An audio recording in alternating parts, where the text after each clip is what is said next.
Hello, this is Robert Rickover. I'm an Alexander teacher in Lincoln, Nebraska, and I teach in Toronto, Canada. My guest today is Eileen Troberman, an Alexander technique teacher in the San Diego area.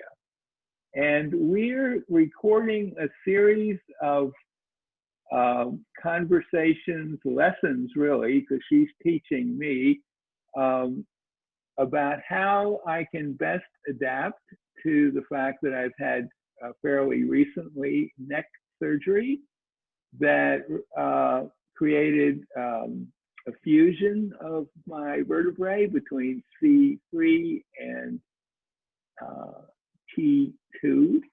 So there are some restrictions in movement that we've been talking about.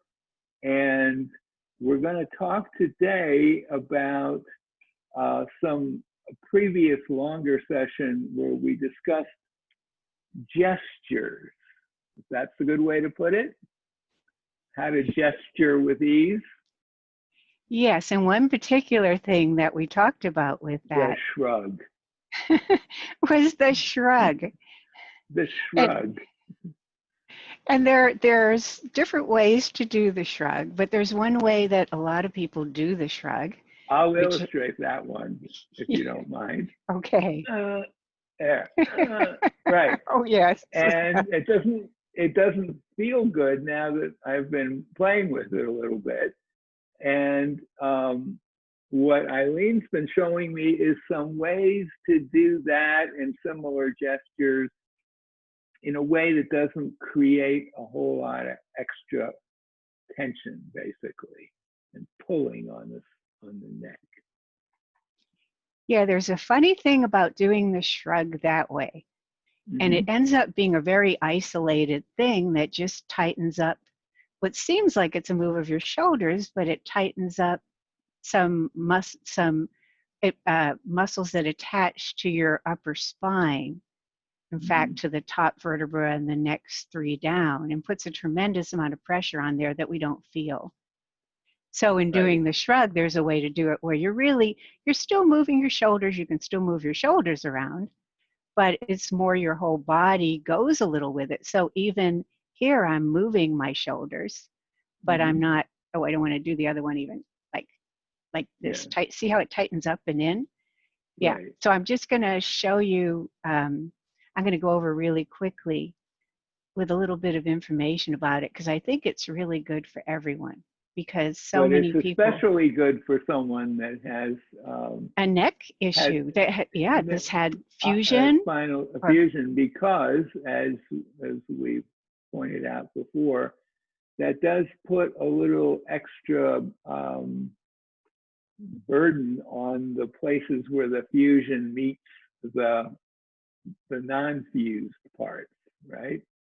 Yes. And that shrug, that sort of isolating shrug, which I did a little version of just now, does end up putting quite a bit of a pull on the top two vertebrae that are still free and mobile. Yeah, so we talked about last time about how the only joint that attaches your whole upper limb to your axial skeleton is right here at the sternum and clavicle. Right. And you keep so saying just that joint. little spot. And I like to just emphasize that I have two of them. Yes, or three, who knows? Maybe there's another arm in the back. I know I've got two, yeah. And that's actually, in passing, that's an extremely important thing for people to know about. Absolutely. These little joints here where your clavicle meets your sternum, and off of your sternum come a bunch of ribs. This is basically where your whole shoulder girdle is supported by your torso. It's where it's supported by a joint, where it's attached by a joint. It's supported with a whole lot of muscles throughout your torso. Joint-wise, yeah, right. That's good point. And so, but that makes our shoulder blade this really sort of almost free-floating thing. It only has a little tiny joint up there with the collarbone, and then this incredibly free joint of our upper arm, the humerus, the scapula there. But a lot of people think it's really attached like this one with the guy with the pin on him. And so they get a lot of shoulder problems from this. But back to what we're talking about with the thing that affects your neck. So when you're doing the shrug that way, you're ending up, one of the main muscles you're using is this little one here called the levator scapula. And you can see it goes from the corner of the shoulder blade, the upper inner corner, to the top 4 vertebrae on the side on your neck. And for anyone, this puts a lot of strain on someone's neck and they don't realize it. When you kick this in, and when it's kind of isolated, when it's not part of just kind of an easy movement, it tends to stay a little tight for a very long time, which is why we go, oh, you know, I got a knot back here when we touch it or when somebody else rubs it. But often we don't sense it unless we touch it. We go, yeah, that is tight. So we'll feel the tightness there, but that tightness is really putting all the weight of our arm on our neck. And I'll just show you quickly on the big skeleton, because it's a really good point for everyone to know that that little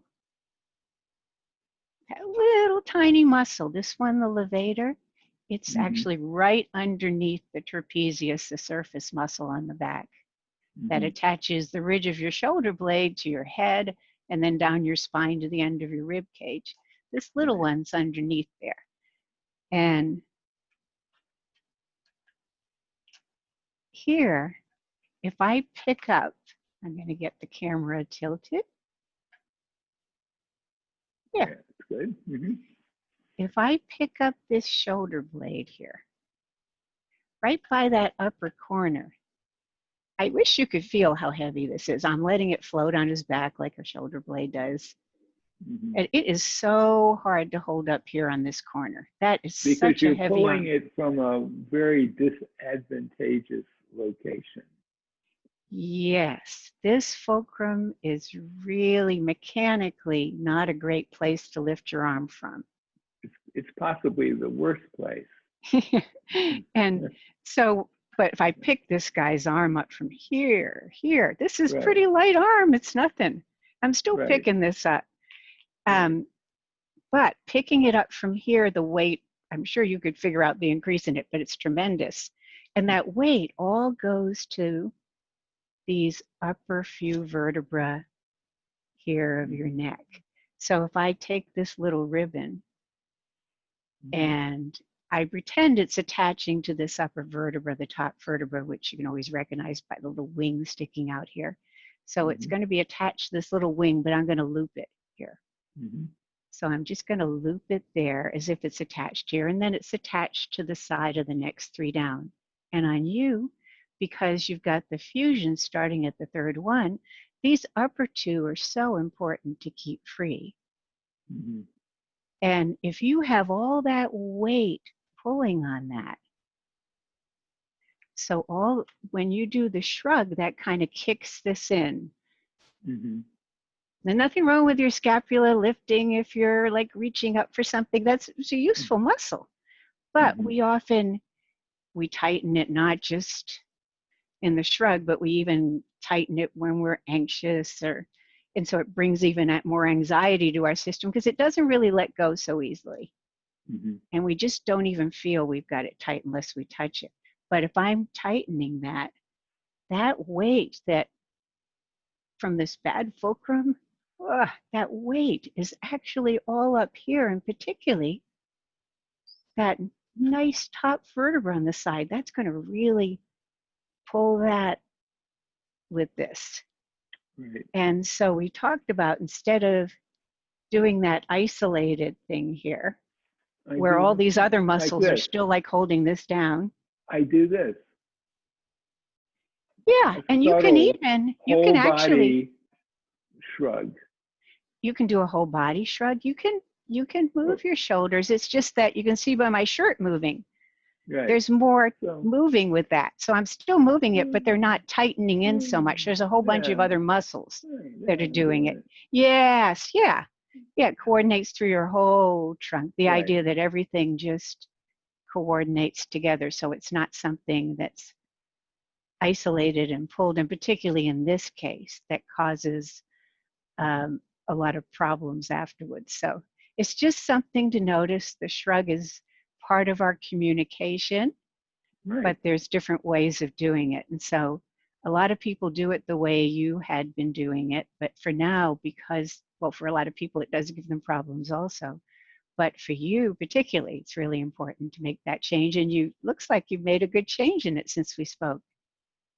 Well, I have been thinking about it, and I think the thing to remember is that to convey the message to someone that you're trying to convey with a shrug, it doesn't have to be a dramatic shrug. It can be a light shrug, and they'll still get it, and you won't injure yourself. Yes, So and you can actually, that expression that you mean by the shrug, if you're including your whole self, your whole body, that's going to come out in facial expression, in vocal expression, in expression in your body, like you're saying. So the expression will come out. It just won't be in the tightening of pulling your, lifting your arm from your neck. Right, and it just occurred to me that one way to start playing with that, if you're at all familiar with Alexander Technique Freedom directions, is I'm shrugging with ease. Right? Yeah. Or like with the, also with the primal Alexander, which is just where do I notice ease? Well, as I shrug, because the shrug gives us a sort of a tension feeling, but we feel like that's like emphasis. When we can have emphasis all through, but it's spread out, so it still has expression and particular movements, but it's not something we just feel in one place. So yeah. Okay. Cool. You think that covers it? Yeah, I think I see a big change since we did that last time in you. So I think that's wonderful. I'm a quick learner, you know? Yeah.